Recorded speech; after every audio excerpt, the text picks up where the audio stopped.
Portal से मैं जुड़ा हूँ, इस लाइन स्पॉन्सर के साथ मैं जुड़ा हूँ, जो हमें अपनी स्टोरी बताने का आज मौका मिला है। Specially thank you Rakesh sir, Pramod Gulati sir, जनेल सर और हमारे ग्रेट अपलाइन खेनपाल सर को मैं धन्यवाद देना चाहूँगा कि हमें आज यहाँ पे पूरे हिंदुस्तान के सामने अपनी छोटी सी स्टोरी रखने का मौका मिलता है।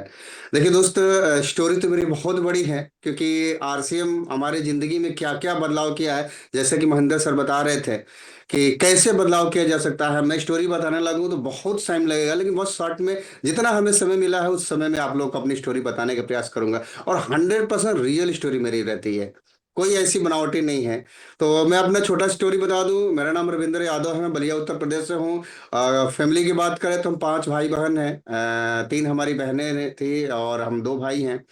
और एक लोअर मिडिल क्लास हम बोल सकते हैं, क्योंकि हमारी फैमिली में ये नहीं लोगों को पता हो था कि बाहरी इनकम क्या होती है। यानी कि एज ए बहुत सारे दोस्त हैं ना, अभी जैसे महेंद्र सर बताया कि मैं सरकारी जॉब के साथ में आरसीएम करता हूँ, लेकिन मेरे पूरे परिवार में सरकारी जॉब, खास तौर से मेरे परिवार में कोई भी नहीं था।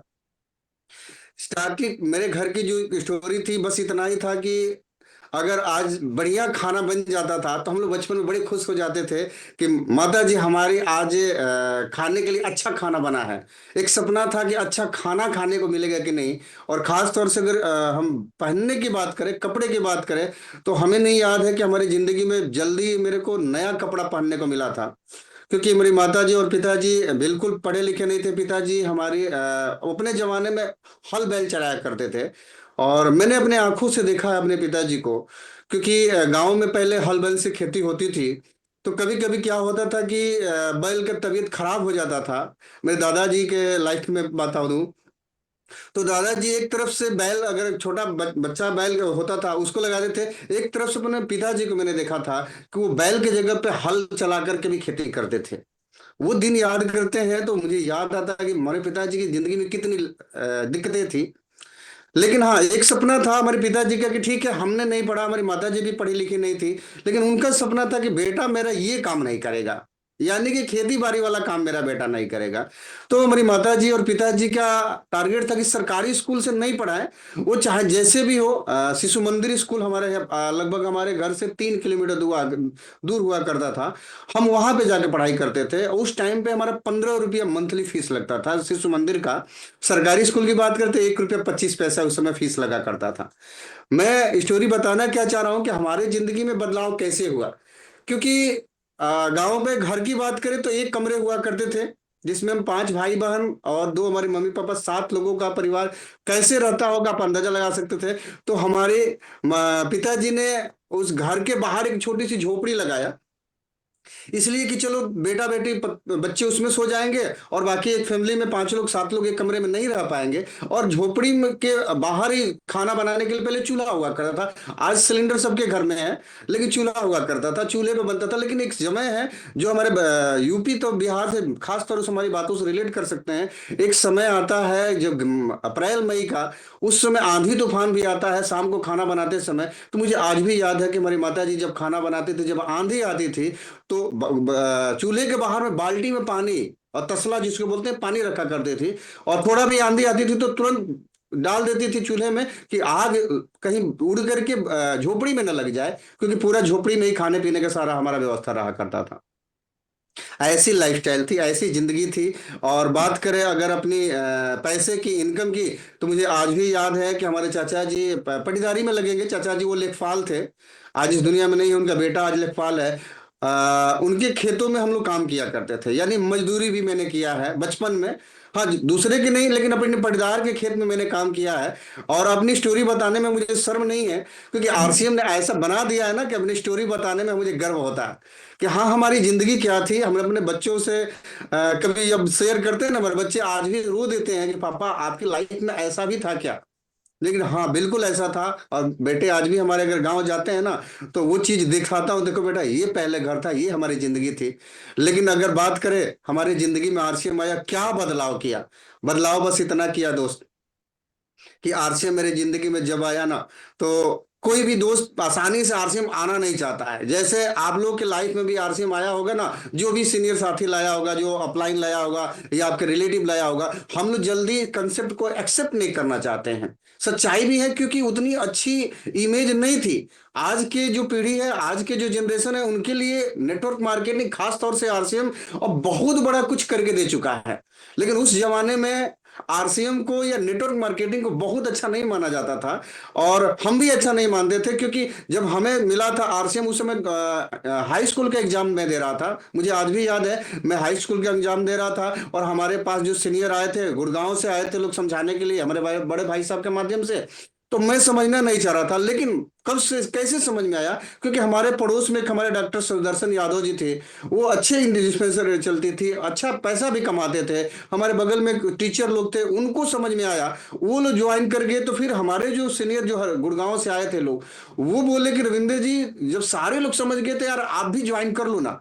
तो मैंने बोला कि चलो यार, जब डॉक्टर साहब जुड़ गए तो मेरे को भी जुड़ जाना चाहिए, हम चले। लेकिन सर था कि हम जुड़ेंगे तो सबसे ऊपर हम जुड़ेंगे, क्योंकि उस समय ऑप्शन था दोस्त, क्योंकि उस समय ऑफलाइन फॉर्म भरा जाता था। तो हमारे को सबसे ऊपर ज्वाइनिंग लगाया गया।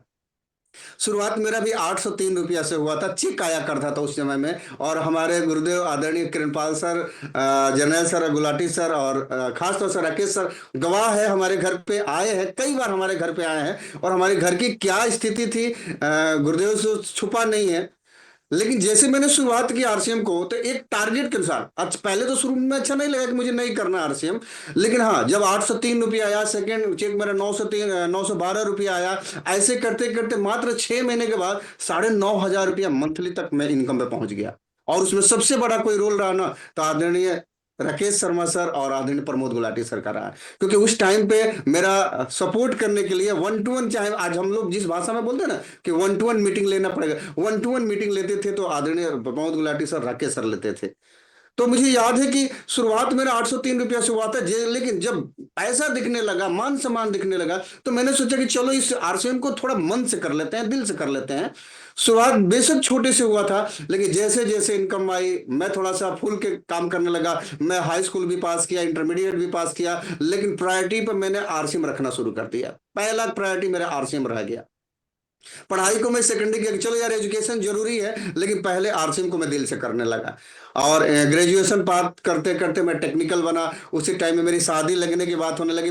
शादी तो बहुत बचपन में लगना स्टार्ट हो गया था, क्योंकि बड़े भाई साहब के शादी के साथ लगा कि चलो इसकी भी शादी कर लेते हैं। लेकिन मेरा एक टारगेट था कि मैं शादी तब मैं करूंगा जब मैं अच्छा जॉब करने लगूंगा, अच्छा काम करने लगूंगा। ये बचपन का सपना था, मुझे नहीं पता था कि जॉब की हमें आवश्यकता ही नहीं पड़ेगा, एक ऐसा कंसेप्ट हमारे बीच में आ जाएगा। तो शुरुआत बेशक धीरे से हुआ था, लेकिन जब मैं आरसीएम करने लगा, मन से किया, उसका रिजल्ट ये मिला कि 2 साल के अंदर में मैंने आरसीएम का टेक्निकल अचीवर बना। और वहां से एक छोटा सा सपना था ना कि अब मैं शादी करूंगा ना, मैं पैसा, जो टेक्निकल में आप समझ सकते हैं दोस्त की पैसा आने लगता है। तो घर वाले लोग ने दबाव में कि अब तो शादी कर लो। मैंने बोला कब शादी तब करेंगे जब अपने, क्योंकि उस जमाने में, आज भी जमाने में देख सकते हैं कि अपनी शादी में हम भाड़े की कार करते हैं अपनी दुल्हन को लाने के लिए। मैंने फिर टारगेट लिया कि मेरी भी शादी होगी ना, तो अपनी पत्नी को अपनी कार में लेके आएंगे। तो घर वाले या रिश्तेदार वाले बोले कि यार यार अभी बहाना मार रहा है, अभी कार ले लेगा तब शादी करेगा, इसका मतलब ये झूठ बोल रहा है, ये शादी नहीं करेगा। मैंने बोला कि नहीं, थोड़ा सा वेट कीजिए, मैं अपनी कार लेके आऊंगा, फिर मैं शादी करूंगा। क्योंकि सपना दिखने लगा था प्रमोद गुलाटी जी की नजर से, राकेश शर्मा सर। क्योंकि जैसे जैसे मैं कॉपी करूं ना, अगर मैं अपनी जिंदगी की कॉपी करूं ना, तो सिर्फ दो लोगों की सबसे ज्यादा कॉपी करता हूं, आदरणीय प्रमोद गुलाटी सर को और राकेश सर को। मुझे अपने सीनियर के नजरों में सपना दिखने लगा था कि यार सीनियर का सपना पूरा हो सकता है तो मेरा भी होगा। जब कार का सपना देखा, मेरे खानदान में कोई कार नहीं लिया था सर। मैं, नौकरी वाले भी हमारे खानदान में हैं लोग, पटीदारी में, लेकिन कार किसी के पास नहीं, और खास तौर से नया कार। मैंने बोला कि नया कार लेंगे तो शादी करेंगे, लेकिन वो सपना पूरा हुआ 2006 में। मेरे को याद है कि सितंबर महीने में जो हम लोग का सबसे अच्छा एक पर्व मनाते हैं, खास तौर से विश्वकर्मा पूजा से ठीक एक दिन पहले मैंने अपना टाटा का इंडिका कार लेके आया था। फिर मैंने बोला कि मेरे को शादी करना है, आप लोग कीजिए। तो फरवरी 2007 की मेरी शादी लगी। और अपनी कार, जो सपना लिया था अपनी कार में अपनी पत्नी को लेकर। दोस्त मैं कहना क्या चाह रहा हूँ, मैं पढ़ाई के टाइम में अपने पिताजी से मैं बोलता था कि पिताजी 2 किलोमीटर मेरा गांव पर स्कूल पड़ता है, 2.5 किलोमीटर, मेरे को साइकिल लेके दे दीजिए। पिताजी साइकिल का सपना पूरा नहीं कर पाए, लेकिन आरसीएम में वो ताकत है, इस कंसेप्ट में वो ताकत है कि मात्र 2 साल में हमारे को आरसीएम का टेक्निकल बना। और टेक्निकल के बाद में पहली कार में लेके आया। मेरे पिताजी की आंखों में आंसू थे जिस दिन मैं कार लेके अपने गांव गया ना, क्योंकि चलाने तो आता नहीं था, मैं ड्राइवर लेके गया बलिया शहर से। तो पिताजी हमारी गाड़ी को छू करके भोजपुरी में एक ही बात पूछे थे कि बबुआ ये गड़िया आपने हो ना। तो मैंने बोला कि हाँ पिताजी बिल्कुल अपनी गाड़ी है। वो पिताजी के आंखों में आंसू थे कि ऐसे कैसे हो सकता है कि, तो कुछ लोगों को लगा ना, हमारे गांव के लोगों को या हमारे पिताजी को, कि कहीं आरसीएम में रविंद्र उल्टा पुल्टा काम तो करके नहीं ना पैसा कमाता है, चिटफंड तो नहीं करता है ना। फिर मैंने अपने परिवार को, अपने पिताजी को आरसीएम मीटिंग में लाना शुरू किया कि नहीं पिताजी आप देख लीजिए हम करते क्या है। वहां जाने के बाद से पिताजी बोले कि नहीं बेटा, मुझे गर्व है कि आप ऐसा काम करते हो जो लोगों को भला होता है, और लोगों को भला में आपका खुद का भला होता है। और वहां से लाइफस्टाइल चेंज शुरू हुआ। मैंने अपने सीनियर का कॉपी करना शुरू किया, अपनी टीम को बड़ा करने का प्रयास करने लगा। और जिस जो गांव पे एक कमरे हुआ करते थे, एक कमरे एक झोपड़ी हुआ करती थी, आज जिस बलिया, क्योंकि मेरा बलिया सिटी से 35 किलोमीटर दूर मेरा गांव है, लेकिन आज बलिया मेन सिटी की बात करें, लगभग जिस मकान में मैं रहता हूँ, जिस मकान में, जिस बेडरूम में बैठ के मैं बात कर रहा हूँ दोस्तों, ये मकान में 8 कमरे हैं। और रहने वाले सिर्फ हम लोग 4 लोग हैं।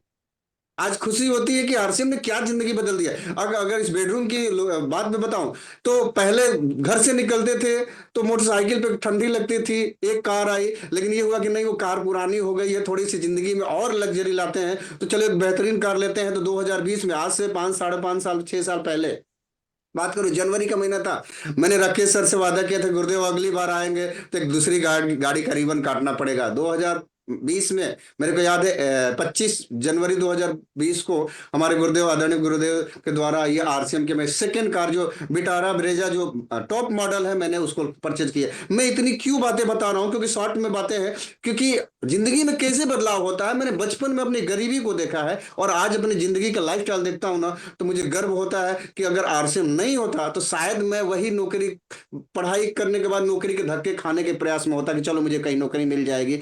तो लेकिन ऐसा कुछ नौबत ही नहीं आया। मैं आज तक, मैं सच बता दूं दोस्त, मैं ग्रेजुएशन पास कर लिया हूं और अपने स्कूल के पढ़ने का टॉपर रहा हूं।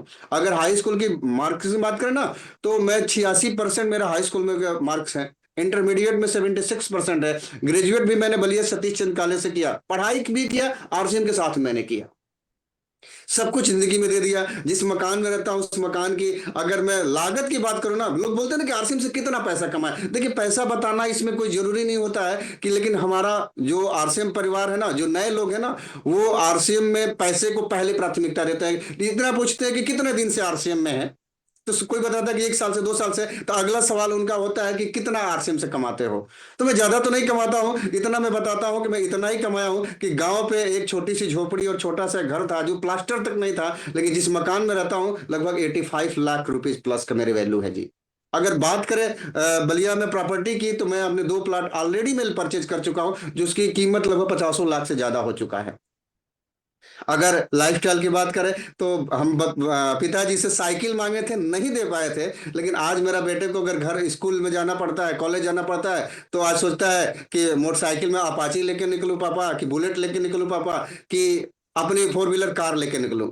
क्योंकि मेरा बेटा आज, राकेश सर कल अपनी बता रहे थे हम लोग के ट्रेनिंग में कि मेरा बेटा कॉलेज में जाता है, तो मेरा भी बेटा कॉलेज में है, लखनऊ यूनिवर्सिटी में मैंने एडमिशन करा, मेरा बेटा लखनऊ में शिफ्टेड है। आज बढ़िया आकाश इंस्टीट्यूट से नीट की तैयारी कर रहा है, अच्छी एजुकेशन भी ले रहा है। पूरी तरीके से मेरी लाइफ स्टाइल बदल चुका है दोस्त। मेरी बताने का, क्योंकि समय खत्म हो रहा है, हमारे पास 1 मिनट टाइम है, तो मैं इतना ही बताना चाहूंगा कि ईमानदारी से सीनियर के ऊपर भरोसा कीजिएगा, इस कंसेप्ट के ऊपर भरोसा कीजिएगा, अपने प्रोडक्ट के ऊपर भरोसा कीजिएगा, और खास तौर से राकेश सर गुरुजी के माध्यम से बताना चाहूंगा, अपने आप पे भरोसा कीजिएगा। ये कंसेप्ट जिंदगी में हर सपने पूरा करेगा, इसकी आप बिल्कुल चिंता मत कीजिएगा।